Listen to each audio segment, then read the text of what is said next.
Welcome everyone to this first short webinar. My name is Anina. I'm very happy to guide you through today's session with best-selling author Joe Hirsch, who is also a TEDx and global keynote speaker and the host of a popular podcast. Thanks, Anina. And it's great to be all with you here today as we learn how to receive feedback well. And that's something that I do in my work as a global keynote speaker and author of a book called The Feedback Fix, where I apply the science, skills, and strategies and help leaders and their teams do the same to make feedback fearless. We all need feedback to learn and grow. But what if these valuable insights don't come when we need them to? What if we're waiting and waiting and waiting for that feedback to arrive? Now, waiting is not an activity. That's what we tell our kids at home. Go do something productive while you're waiting. And the same can be said for feedback. Waiting is not an activity. So, what do you do when those insights are scarce? What do you do when the valuable information that will help you grow and improve is in short supply? How do we get that feedback from others, especially when others may be reluctant to share it with us? And then again, there are those times when we do receive feedback from others, and all we want to do is send it back. We don't like the tone or the delivery, or maybe even the person who gave it to us, and the message doesn't land quite right. So, how do we receive that message with more grace, more grit, and ultimately in a way that makes us better, not bitter? And today, I'd like to explore with you three ways that we can actually receive feedback well so that we can continue to make progress in our goals and continue to become the best possible professionals and individuals in the workplace and beyond all the time. We're going to look at three particular areas today. The first, how to get feedback when you need it.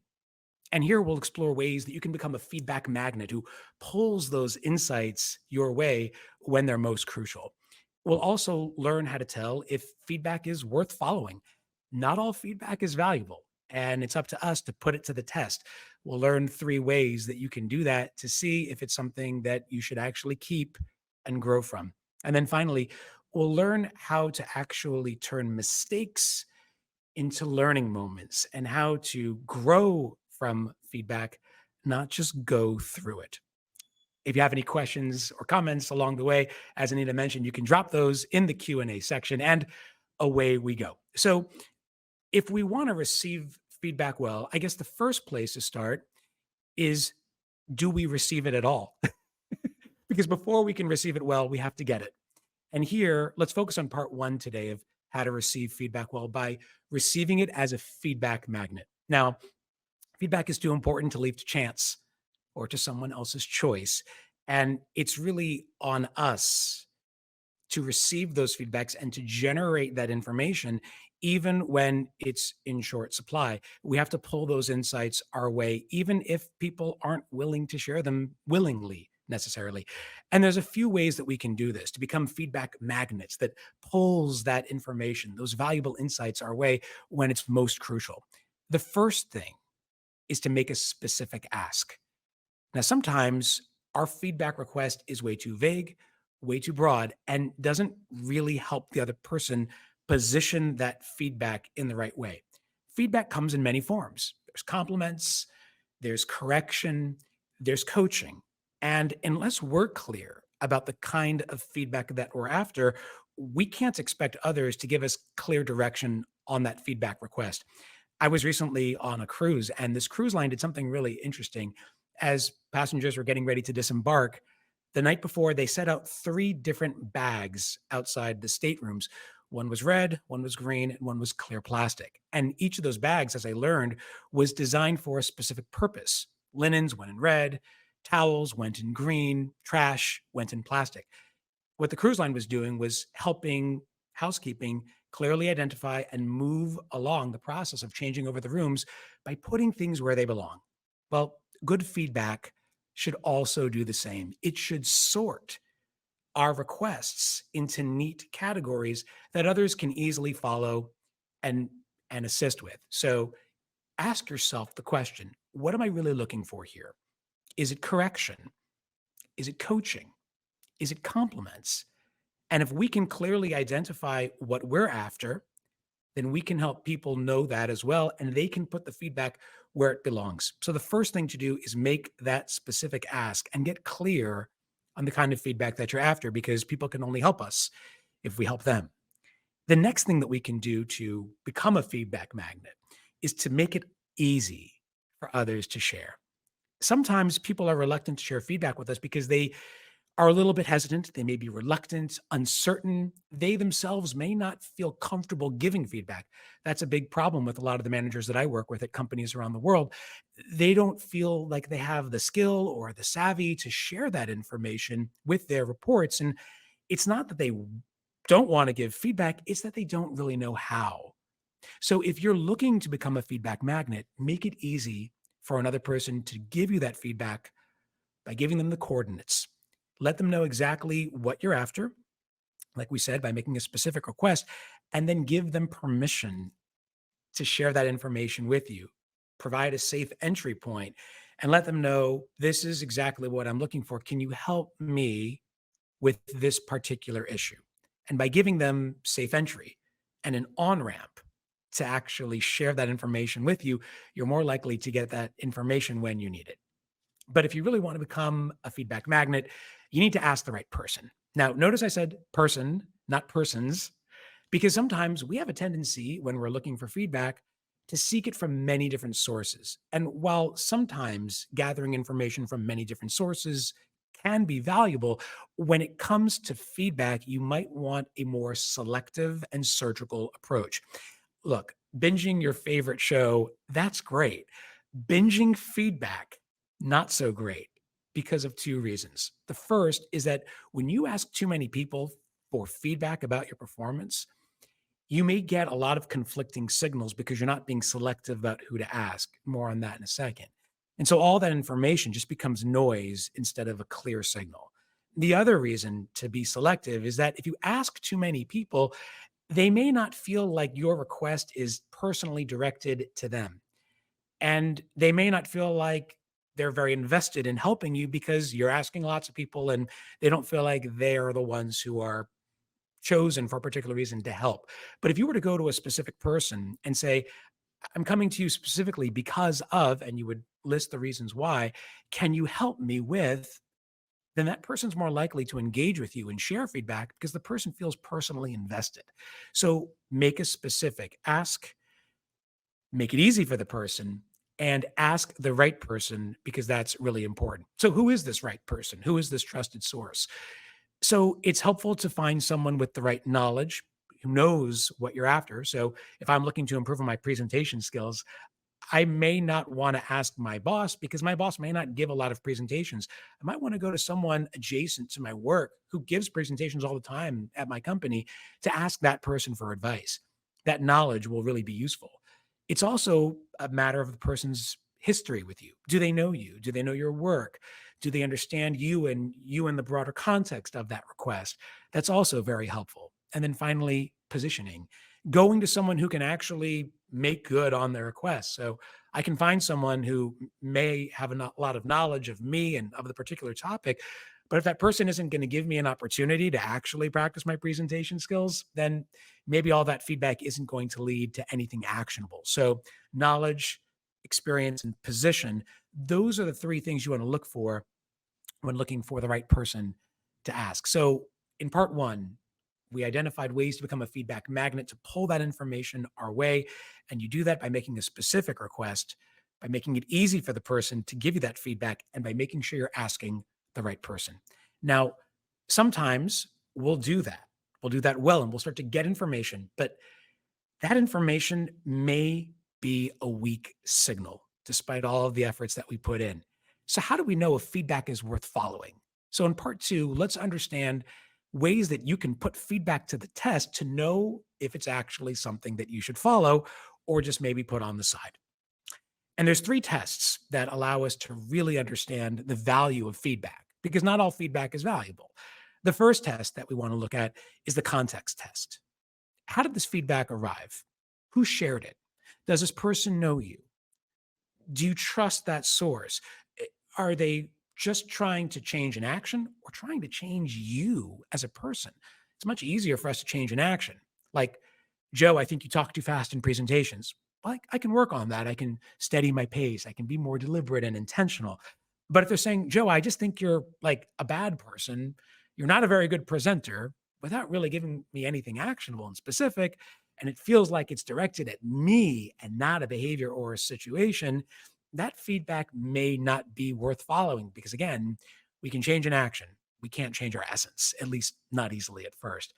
The second test is the action test. Okay. Feedback should actually go somewhere. Not all feedback actually leads to action. If the feedback that you're getting seems a little too vague or a little too broad, it might not be in its current form something that you want to follow. It might require a further question on your point to clarify, to drill down, and to figure out exactly what it is that that person is saying to lead to a specific action. And then finally, the third test is the recognition test. It's to ask someone who knows you if they see this feedback elsewhere in their interactions with you as well. Sometimes the information that we receive from others, it's a one-time signal. It doesn't really capture the full frequency and wavelength of who we are at work and outside of work. But if we ask others, hey, I just got feedback from my boss, and this is what that person said. Do you see this happening in our interactions? Is this something that you've noticed as well? And if it's not, then you might just want to do more follow-up and investigation and understand where that person's coming from, because it seems like it's not quite on the mark. But if it's something that others see as well, you may want to pay more attention to it also. So 3 tests: context, recognition, and action. And if feedback passes those 3 tests, then we shouldn't let feedback pass by us. We should take that feedback and make it pass through us. Now, even if you are successful in pulling those insights your way and you're successful in determining whether feedback is followable, there are times, and we've all been there, when the sting of that feedback that we receive, it hurts and it leaves us with a bitter taste in our mouth. So how can we learn from negative feedback and turn mistakes into learning moments? And that's what we'll cover here in our final part today. And the way to do that is to grow from feedback and not just go through feedback. And you can do that in 4 steps. The first is to listen with intent. Approach feedback, even negative feedback, with a beginner's mind. Pretend like you are just starting out in your work and you have a lot to learn. This learn it all mentality of trying to learn as much as you can and maintaining a sense of curiosity and even a bit of humility will go a long way in helping you listen attentively for the signal in that noise, because feedback is a truth serum. Even if it's not delivered well, it usually has something valuable if we're paying close enough attention. So listen with intention. The next thing you can do is to focus on actions and not attacks. You might not like what you've heard. The message may not sit with you the right way, but remember, feedback is not here to define us. It's here to refine us. And as long as we're paying attention to the larger opportunity of feedback, the action that we can take on our side to affect change, that is an opportunity that we should take seriously and can actually help us turn that mistake we made, if it is corrective feedback, into a learning moment. And then the last 2, probably most important of all, is to focus on the big idea of feedback. Don't get too bogged down in details. There's time for that later. Try to identify the big idea. What is someone telling you here? Try to distill that into a sentence. And if you can put that into a sentence, you can start to make it actionable, which is the last one, to make small adjustments. Because feedback that is too large, too broad, it's a very difficult thing to turn into an action. It's very difficult to transform into a step. So we want to make feedback smaller and shrink that feedback into manageable, meaningful steps that we can check off along the way.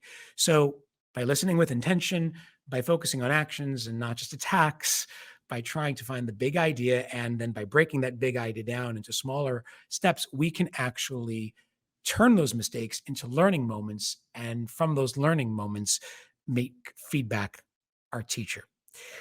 So those are some of the ways that we can receive feedback fearlessly by becoming a feedback magnet, by making sure that we're being selective and asking the right person, by determining if feedback is followable and worth listening to. And then lastly, making sure that we are actually learning from that feedback and growing from that feedback. And if we do those three things, then we can start to receive feedback fearlessly and we can start to receive it well. And I hope that we all can do that in our feedback journeys. What a wonderful group we have here today. And I look forward to now addressing some of the questions that came through.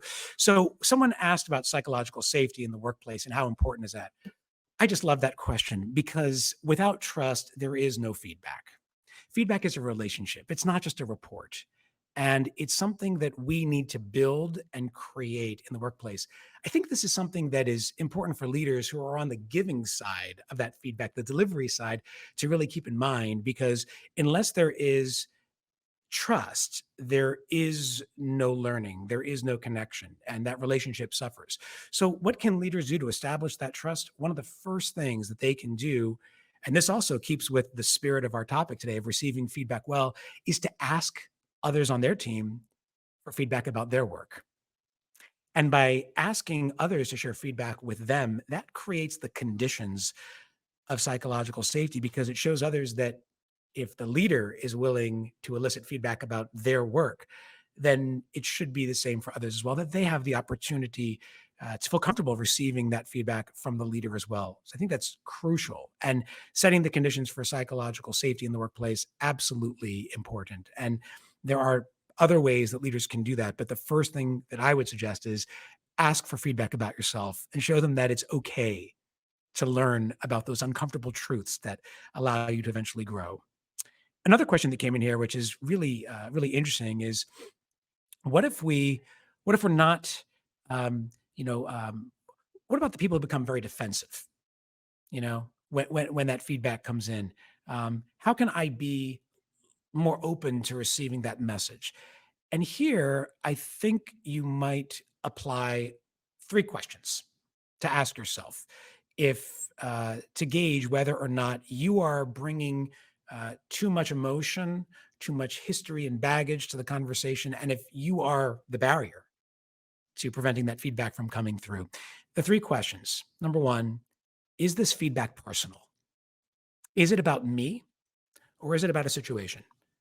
Because if it's about a situation, there's no reason to let your feelings get mixed in. I understand why it elicits that kind of a response. Feedback feels like it's about us, not just about our work. And so that's crucially important is to determine right from the start, is this directed at me? Now, in a sense, of course, all feedback that's shared with you is about you, but ask yourself, is it really about me or is it about a situation that I was a part of? The next question to ask yourself, is it pervasive? Is this feedback that you're receiving, is it something that is showing up all the time or just some of the time? Is it showing up in many situations or not? And here's where going back to that trusted source that we talked about before is really helpful because that person can help you identify whether or not that signal is showing up in other places. So understanding the heat map of that feedback, where is it showing up, and asking others to help you determine that is really important. And the last question you might want to ask yourself to lower the barriers on receiving that feedback and becoming a little less defensive along the way, is it permanent? Is the feedback that I'm receiving, that I'm hearing from this other person, is this feedback here today or is it here to stay? Is this something that is always a part of my work? Is it something that people are seeing often enough that it's become a pattern, that it's become a ritual or a habit in my work? And if so, that's definitely something that you'd like to pay attention to, at least a little more. But if it's not something that is a permanent fixture of your work life, it maybe reflects a fleeting moment, something that happened one time. It was a bad day, it was a bad meeting, it was a bad experience. That's something that should make you feel less defensive about because this is something that, again, probably you can dismiss. It's not something that's going to be with you always. So is it permanent? Is it pervasive? And is it personal? Those three questions can help you decide if that feedback is something that feels like a personal attack or if it's just something that should be treated with a little more openness on our parts. Let's see.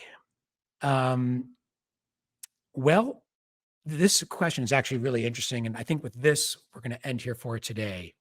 Um, how do you gauge if the feedback is half glass full or half glass empty? I like that question because there are some people who, despite their best intentions, they may just be negative people and they have a negativity bias.